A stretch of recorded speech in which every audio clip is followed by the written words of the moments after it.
Hey there. Paying a high interest rate on your car loan? Refinancing your auto loan with SoFi could lower your monthly payment, reduce your interest rate, or help you pay off your car faster.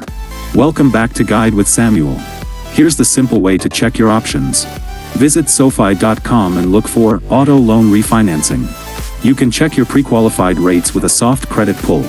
You'll need info about your current auto loan, lender, remaining balance, interest rate, and your car, make, model, mileage, VIN. If you like the offer, you'll complete a full application, and SoFi will work directly with your current lender to pay off the old loan and set up your new one. My crucial pro tip? Check for any prepayment penalties on your current loan first. Before you refinance, read your current auto loan agreement to see if there's a fee for paying it off early. If the fee is substantial, make sure the savings from refinancing will outweigh that cost. That's how you strategically lower the cost of your vehicle ownership. Have you ever refinanced a car loan? Did it save you money? Share your experience in the comments. For more guides on reducing debt costs, subscribe to the channel. Thanks for watching. I'm Samuel, and I'll see you soon.